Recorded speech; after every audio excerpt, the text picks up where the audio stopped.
all love stories. They love movies. They love to be read to. And then somewhere as they get older, that doesn't translate into reading books. There are other things I like to do more than reading. I hate reading. Like, why would you read? You could watch something on TV. Like, if it's not something I really want to read, I'm not going to read it. I'm only going to read a book because it interests me. I'm not going to read it at all if I don't have to. Reading was just like, I don't know, something that I just didn't do. I hated my English class. Writing and grammar have been the worst. I remember being very intimidated by reading. It was boring.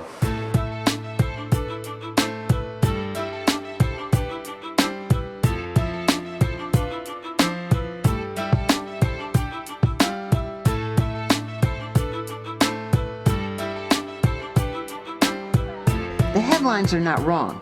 When they get to high school, many students arrive with low skills and negative attitudes towards reading and writing. With so much of their early schooling focused on test prep, students' exposure to the enjoyment of literature is often limited. As educators, we face a huge challenge trying to reconnect our students with print and texts.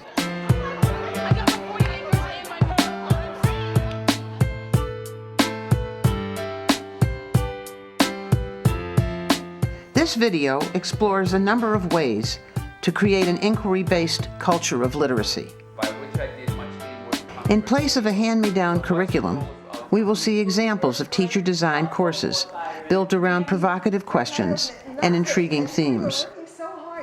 When creating these courses, teachers consider their own areas of expertise, as well as students' interests and skills.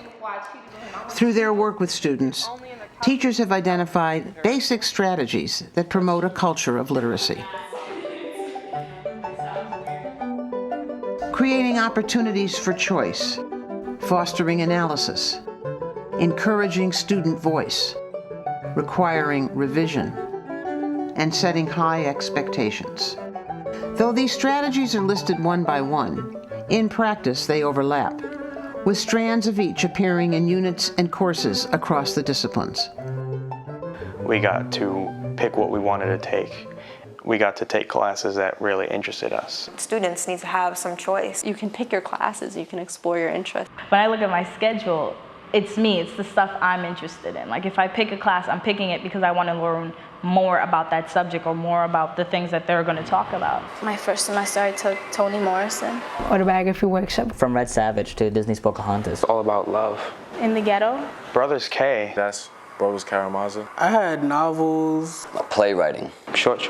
And right now in Sisters of Caliban, we're reading it like about people in the Caribbean. I'd never taken a class that was focused on like a theme. When I took The Gods Must Be Crazy with Karen and reading, about mythology, I really got into that. We do a lot of like comparison reading and stuff, and I think that's really good because, at least for me, for some reason it really made me pay attention to sort of the writer's writing style. I've taken about 4 Shakespeare classes here, and I remember Shakespeare used to be like the scariest thing to me. I'd be like, I'm not gonna even touch that. I still wasn't really into books, I guess, until I started taking a couple of social studies classes, like philosophy classes. Lions, Tigers, and Bears was about like the connection between like humans and animals and that totally interested me and was totally amazing for me. My favorite class was Indefatigable Volubility. Come up with a word every class. Confabulation is immerse. What's immerse? Spell together. Euphonymous. Nebulous, okay. I know what that is. All right, my word of the day is exculpate. I got it from Court TV. The alibi witness was able to exculpate the defendant from receiving an unlawful sentence. Can you inculpate? Oh, to make the opposite of exculpate? That's clever. I took that class 2.5 years ago, and I still remember so many of the words. I remember Korsky. Arachibutyrophobia. Onomatopoeia. Intravenous. Lascivious. Synagogue. Esoteric. I think words are the key to life. Choice extends from choosing the words you're going to research to the books you're going to read. As much as I hated reading, there were certain things that I liked. My old school didn't let you read the books that you want to read. And they didn't give you time. They didn't take time out to say, okay, if you want to take a class that's strictly for reading, you can. Welcome to novels class. The first rule of novels is you choose what you want to read. They let you read the books that interest you, like from Zane to Shakespeare. They won't say, oh, I don't want you reading that because it's in a certain category. I don't want you reading that because it's about violence. Even now they have all those urban ghetto novels. Everybody's reading those. They know that and they find that interesting. That might be not literature. I mean, it's not really literature, I guess, because, but at least you're reading something. One book I do want to recommend is House of the Scorpion. That's my favorite book.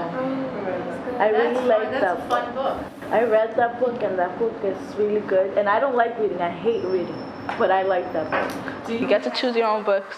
If you don't like that book, then you could talk to the teacher and say, hey, could I choose a new book? How you make that decision becomes the topic of discussion. Question. What does a presentation contain? There's two. The first presentation you make, you bring a passage that you want to share with us that strike you as either very interesting, different, the most boring thing you ever read in your life. You can't believe a person wrote this. Because the thing you think is the most boring thing could be very exciting to somebody else at the table. There may be somebody sitting at the table with us right now who has not read a book cover to cover in a really long time. I don't know. Books? And I was like, I hadn't read a book. She found me a book, she got me going on it, and then it took me 2 months to read the whole book. It was 400 pages. I'd never read something that big. Rule of the Bone. I was like, this book is amazing. And I think about it now, and I think about how I still think that book's amazing, and the things that kid did, I'd love to do. And once I finished that book, I zoomed through 5 others. Okay, well, the book I read was Spider Town. The characters in the book were really real. When I came here, we read the exact same book I'd already read, and I was kind of annoyed. I know what it's about. Why do I have to read it again? And then after reading it again in these classes and with the discussions that went along with it, it was like reading a whole entire new book.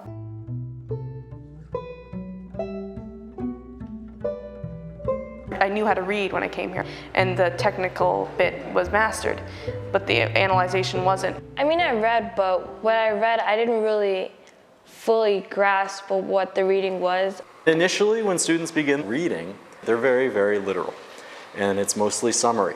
So how can we get those students to begin to develop a comfort around analysis? I have for you to read a 2-page story by a very famous American writer named Raymond Carver. When you're done with the story, I have a very short worksheet for you to fill out. I've never really looked at a short story before that class. Now, yeah, definitely, I'd pick up a short story. I can analyze it because I've done it before. We analyzed a number of stories, not even all Edgar Allan Poe. I want us now to divide up into groups. You're going to be arguing with each other, and you will maybe be changing sides, or maybe recruiting people over to your side. He thought the only way to get the baby from her was literally with force, grab it from her. If you look at the definition of a scuffle, it says a rough, confused struggle or fight. That right there just tell you that it had to be rough. It wasn't just no little yank. If you're seeing this as men versus... In most high schools, there's a very formulaic approach to teaching literature. You have your teacher in the front of the classroom, writing down on the chalkboard and the aim or the focus. So that's her aim and her focus. When meanwhile, perhaps someone in the classroom has a completely different interpretation, as legitimate, just different. So the group that thinks this baby must have died for this story to make sense. How did you arrive at this baby died? First they mention it in line 43 that the baby was red-faced and screaming. Then they continue after another 5 lines and say the baby was screaming. Why didn't they continue in another 5 lines again? That's what makes you think that the babies are from 960. From 960. If he hasn't said anything since 954. No, but listen. You don't keep on going. Wait. But obviously both sides are right. This is open to interpretation. How can you assume he's dead? It's a short story. Every single thing that happens in the story has a meaning to it. So here they're talking about it's game or whatever, so it's I feel like some evil or something bad. I was able to pick up on many, many more themes than I would have before because just the way language is used, it can mean something more than just the plot. I heard things I was saying in class. We'd be making a point and I would stop right after the thing. I'm like, I can't believe I just said that. I didn't even know, where'd that come from? I don't know where it came out of me. Students need a lot of practice learning how to analyze. Different kinds of texts provide a variety of entry points for teaching analysis. You can take a very few number of words and communicate very big ideas. Many questions can arise from just reading a children's book and analyzing it. And that sounds really simple. And it's not actually. Like it's analyzation. It's analyzing a form of literature. Once all the elephants in the world were black or white, they loved all creatures, but they hated each other. One day, the black elephants decided to kill all the white elephants, and the white ones decided to kill the black. A battle began. It went on and on until all the elephants were dead. I try to pick books that are very provocative, that have a lot of interesting ideas, that might be very controversial. They were great. I didn't really get the moral or the meaning of the story. Okay, let's Who is it by? This is by David McKee. Okay, good question. What's this all about, right? Well, at first I read it and I was like, well, I guess it's probably about racism because of black and white elephants, but I didn't get the message. It's like, well, don't be racist because in the end we're all going to be gray or something. The message that I got from it was no matter what, people will always hate each other. Bad things happen to people that hate each other, and good things happen to people that are peaceful with each other. I don't know. I agree with Jacob. I think no matter what, there is always something that you can hate somebody for. You can always, find something to start a fight over. Now, I didn't really realize that until you guys said it. So, I don't think. See, here's the thing about children's books. This is something that this guy thought about. Every single page. They really get into these stories in a very analytic way. And I think it's good practice, really, for reading literature, reading novels, where you ask yourself, well, what are the characters really trying to communicate? Whether you're reading a children's book or like a very complicated, sophisticated adult book, you're doing the same thing. It's really the skill of close reading or careful reading. To get to the ideas requires work. The court ruled that since Bakke had established that the university had discriminated. I was able to take a law class and understand constitutional law and read briefs that lawyers have trouble with and come to understand them like as if I was a lawyer. The petition or purpose. In law, you have to be able to say, where that law came from, and so it's a lot of reading. I felt like I was gonna die. What did the UC Davis Medical School do? What are the facts? They had a special program to vet minorities to disadvantaged. And out of 100 slots, 16 for the special program. Right, with more qualified. You have to grapple with a case. It requires careful unpacking of text. It's something that builds literacy skills. Read a couple of paragraphs and then talk amongst yourselves as to sort of where this is going. Okay? So read. Constitutional law is every case relates to our society and their lives somehow. And they know it. They really know it. Your Honor, we believe that this deserves rational scrutiny. One of our 4 reasons is to desegregate our school. Second, so we can have more minority students in It kind of links more to you than just reading out a textbook. You're reading about Plessy versus Ferguson, you're reading about cases like that, but when you're actually acting this out and you're in that room and you're arguing for it, you understand it more. All we're trying to do with our special literacy program is remedy, we're trying to bring up the minorities. We have to solve the past because it affects us now. I am one of those students where sometimes I feel so strongly about something. And I'll walk out the classroom and still be arguing with the person Michael, if you allow the Harvard plan to be in effect, you know what you're allowing the people from Davis to do? You're gonna make them do everything in a more covered up way. That's exactly what's happening. You don't know what these people at Harvard are saying. These people are really talking about the books that they just read 5 minutes ago on their 10-minute break when they could be talking about some other BS. How could you take the side of the Harvard plan? How can you take the side of Davis? You know what they could be doing? They could be letting in 50 black people and only 2 white people. You don't even know if they're doing that. You don't know. And that's unconstitutional.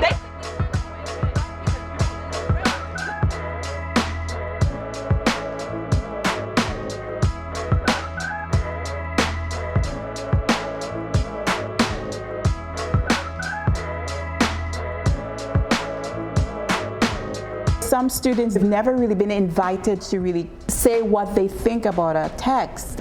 It's like, what? Do you really want to hear what I think? Yes, I do, and something more.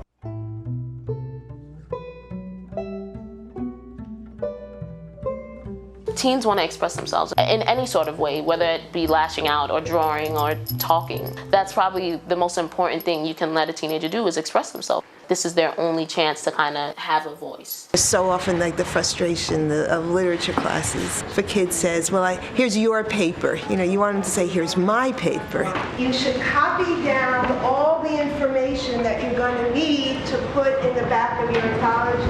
It was like a way to read so you can actually get stuff out of what you're reading.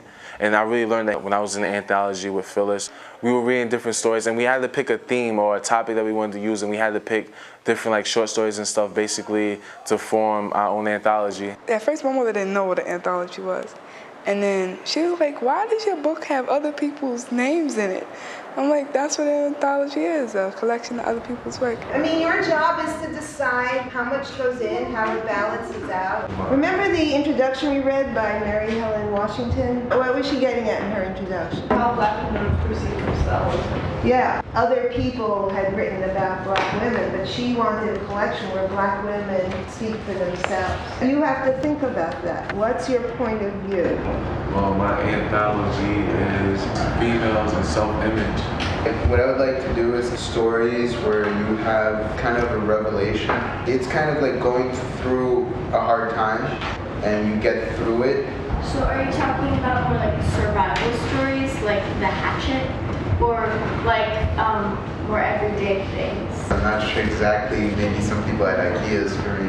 Why don't we ask Alexi questions that might help him to focus? When you develop an anthology, you have some kind of mission. There's a reason that you're doing it. So you're talking all in the past now, right? And that reason becomes clear to them as they keep reading on their topic. Then they can finalize their selection and work on an introduction. And then that introduction explains and gives voice to their mission. It's really a way to read different things and then really to get your mind thinking of a connection to really read between the lines. In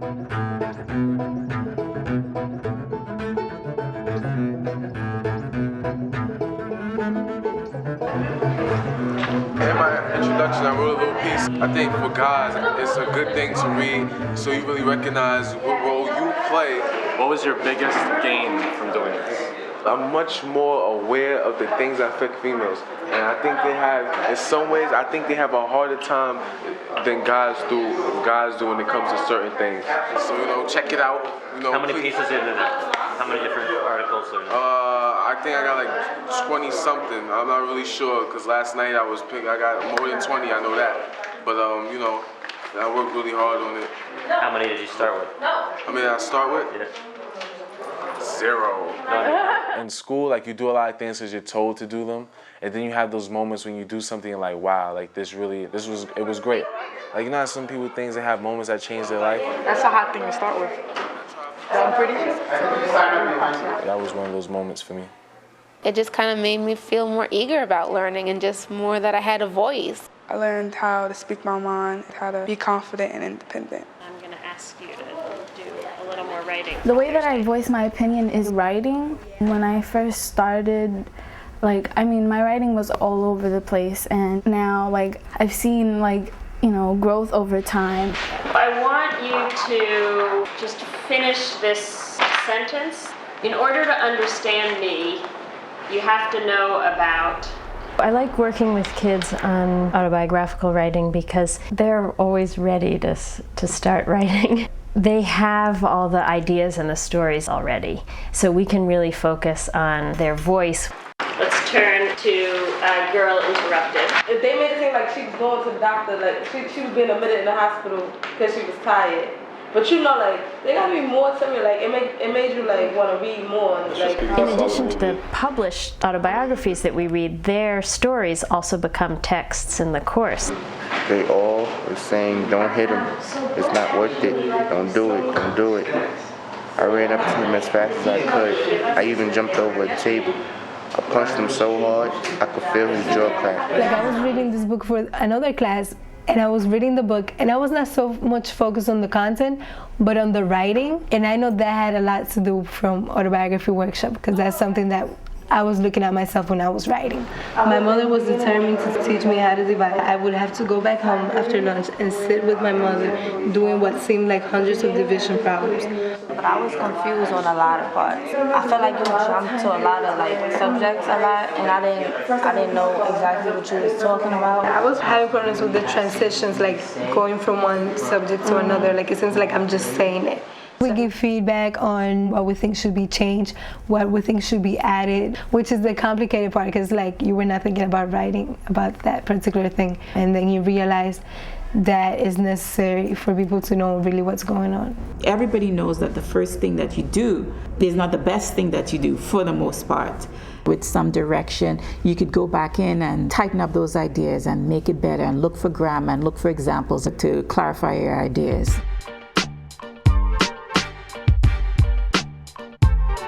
Everything I wrote was challenged, and that never ever happened before, where everything I wrote was challenged and, you know, had to be fleshed out more and fleshed out more. Over and over and over and over and over, and just like, okay, look, this way, no, not this way, this way. I was always trying to like cut corners and see what I could get away with not doing, and he usually looks at me and just like, Bobby, look at that.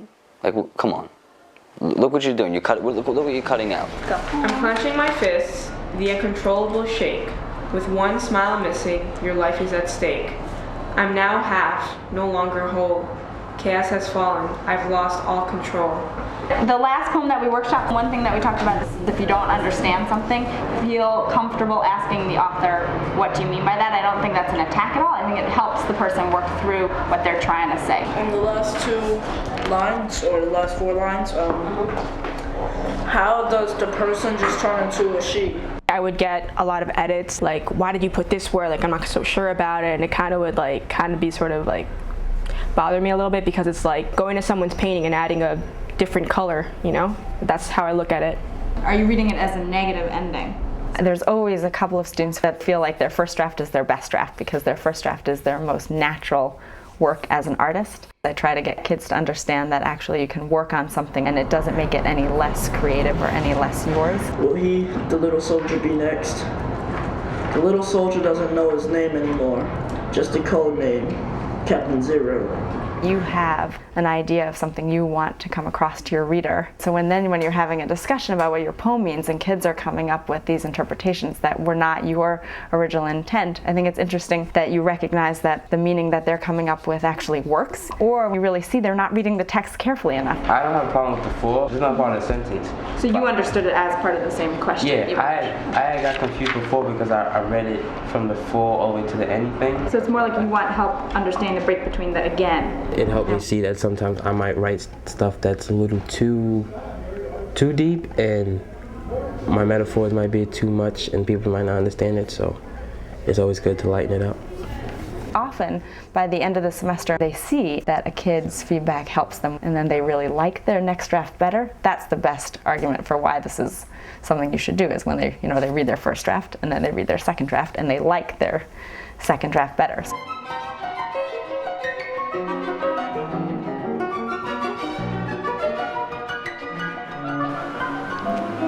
I think what most improved is probably my writing, because like my social studies papers, I look at them now and it's nothing I could have ever done before. It wasn't always that organized, and it wasn't always as compact as it should have been, and it was kind of all over the place, and it was always like in proper English. It's a little easier now that I write, because I'm writing a lot now. This term, biographies, is going to focus on the 20th century.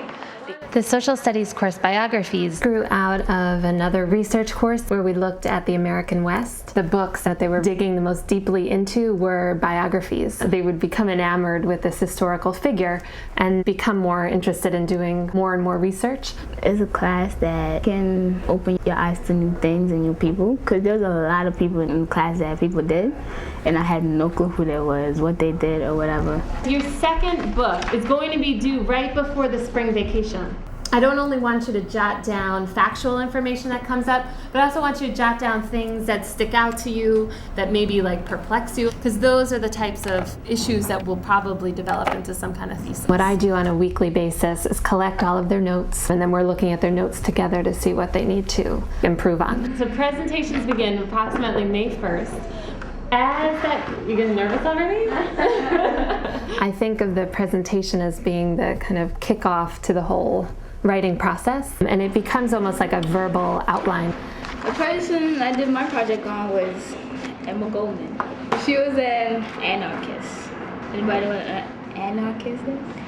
It's a person that doesn't agree with the laws or government because they think the laws they make oppressive for people.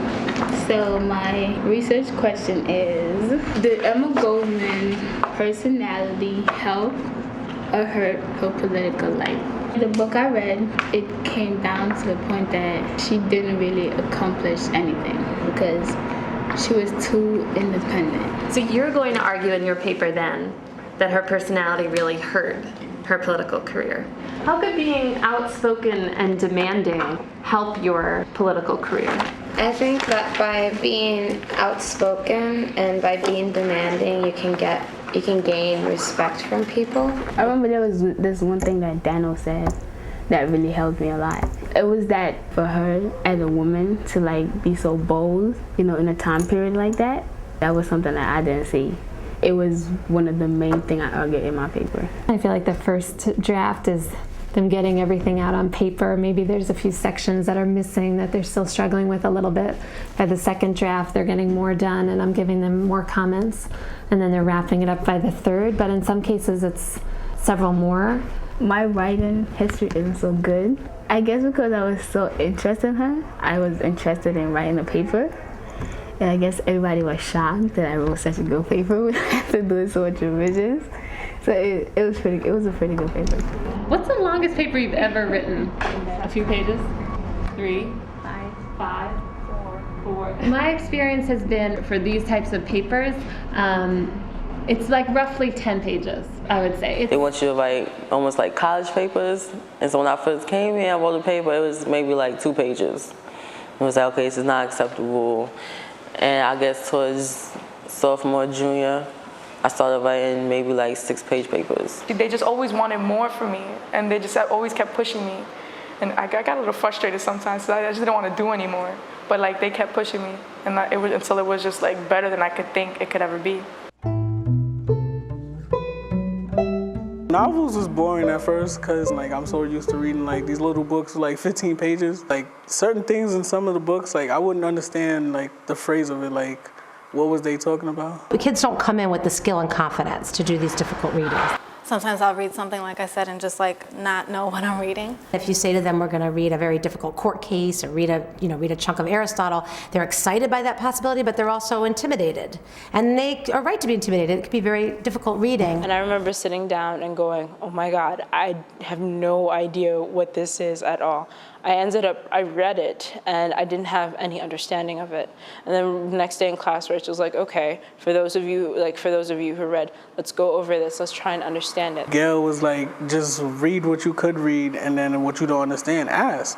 And like I would always ask. You might be sort of slowing the class down and picking one passage to really look at. You might be letting them argue the issues a lot longer to get their excitement up. What do you think it means in that context? To be inhumane? Yeah, or to wed yourself to inhumanity. Maybe not to abide by the things that they say men are. Okay. And why is the speech occurring here in the play? That's your next problem to solve. All right? You might be meeting with kids separately to get them going. So we're having to devise, many different strategies to sort of move a class from the point where people are just feeling that they can't crack a reading open to the point where kids can sort of feel like they can go through a passage and say, let's argue about this point or that point. I had taken a class called Russian Lit, and there we had read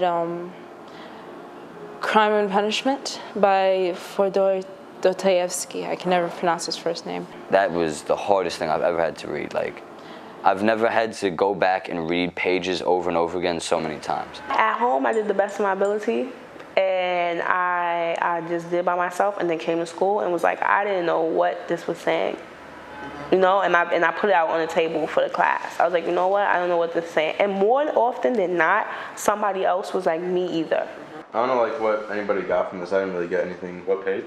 4. Like, it's definitely, the narrator, incidentally, he was remarkably good looking, tall and average, slender and trim, with beautiful dark eyes and dark blonde hair.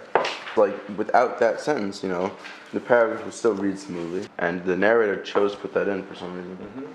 He was walking around and he was saying how, the smells of, the city and how people that don't have any money are used to those smiles, and he's used to it. And I feel like he thinks he's one of them, but yet doesn't think he's one of them. Diagnose for me, please, Mr. Marmalado.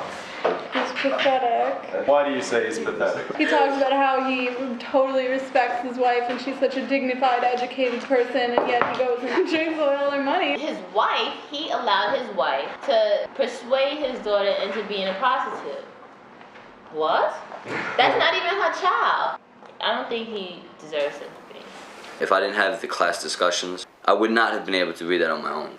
And I got to the end, and I felt like I had climbed Mount Everest.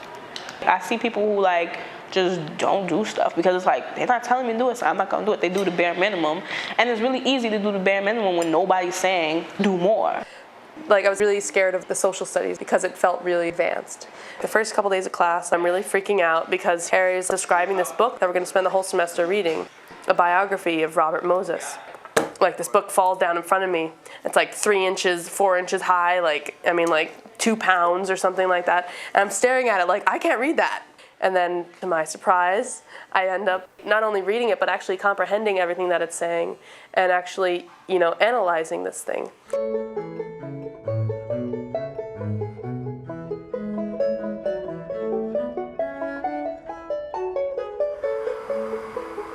I guess now I feel easier to read. Like, I could just read anything, and if I don't understand, I can easily find out what it means.